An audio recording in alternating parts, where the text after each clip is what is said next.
I could just see the whole artwork finished in my mind's eye because I was thinking of how a river really looks. It stretches out in the distance and it's flat, it's silver, it's reflective, mirror-like, shiny, and curvy. The critical mass for the Visual Arts Public Works project has a site, the Gateway Arch National Park. And then the theme, of course, is the gateway to the west. The route west was the Missouri River. So that's what I chose. That's what I wanted to show was the navigable Missouri River. Part of my goal was to reference the arch because that's what the park is about. So I just knew that my river had to look like that. It had to have the same aesthetic. It had to be shiny and silver and flat and simple and curvy. I used the U.S. Army Corps of Engineers navigation charts for the Missouri River. So it's the navigable Missouri, which is 735 miles out of the total river, which is 2,341 miles. I was fascinated by these maps. They were just so beautiful, and they showed every town and every river bend, and my piece has every single river bend in it.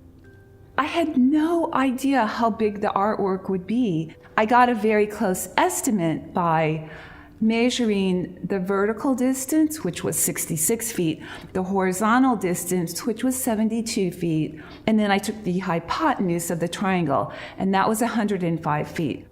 I was noticing the names of these river bends were just so interesting. They were very poetic and evocative and historic, and some of them were the family names of the families who owned that river bottom land for generations, and others were names like Cranberry or Papillon, which means butterfly in French, and then more historic names, Slaughterhouse, Bootlegger, and Bushwhacker, and Pickney Bend. So I just fell in love with all those riverbend names, so I named the artwork at the very beginning. I gave it the title Riverbend. I did not know what I was going to make it out of. All I knew is that ideally I wanted something very shiny. Finally, after 4 months, I found this brand new material that had really just been invented this year, and it was called Alumographic Silver. It's an aluminum substrate that's made of nanoparticles of aluminum, and they're vacuum attached to this backing, and then it has an adhesive on the back with a paper that you peel off.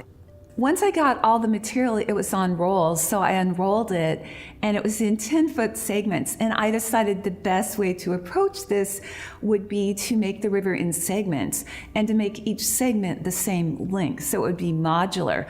And I also had to put registration marks so everything would match up exactly on both ends of each segment, and also I had to code it so I wouldn't get mixed up as to which segment was which. So what I did is I drew the river with a pencil on paper, I traced it onto the silver material, and I cut it out by hand with a pair of scissors.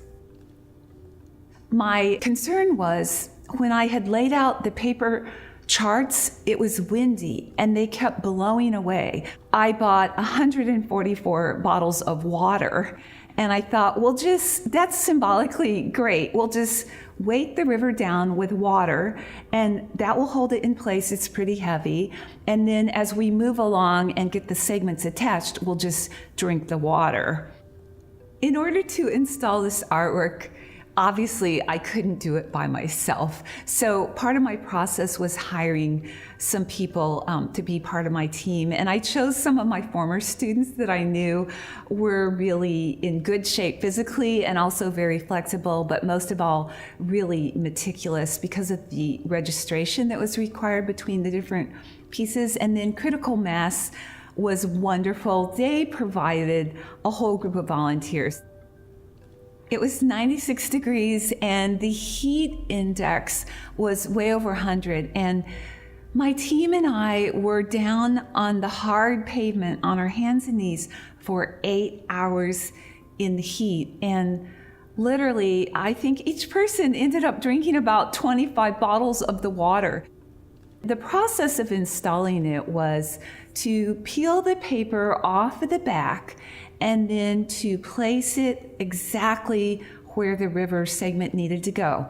Then the next step, there were 4 steps after that. The next step was to gently press it flat with our palms to attach it, and then to take our fingertips and literally go around the entire edge of each segment, which was over 8 feet around each little segment, and press each little rock to seal the edge. And then to take a hard rubber roller and go over it to really attach it well, and then to take a soft roller and attach it to make sure that down in the crevices on the interior, the adhesive had touched the backing and the rocks. My team was amazing, but I just have to thank them so much because I couldn't have done it without them, and it was really a huge collaboration.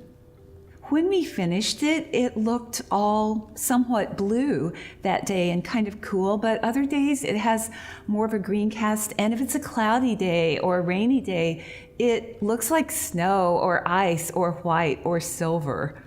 Part of my whole reason for being an artist is I don't like art to be hands-off. I like it to be approachable and engaging and interactive. That's so for this particular piece, from the very beginning, my whole idea was I wanted people to walk on it, to run on it, sit on it, lie on it, and also to ride your bike across it or skateboard across it. So I wanted people to be free and to be welcomed and to be able to touch it.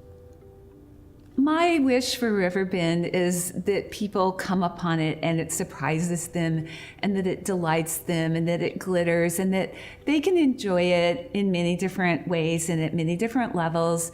They could just look at it and think, oh, it's really pretty and it's fun and I'll just walk on it. But Riverbend can also be enjoyed on a much deeper, more symbolic level. So if people are interested, they can listen to my podcast on my website, and they can learn more about the history and more about the Missouri River.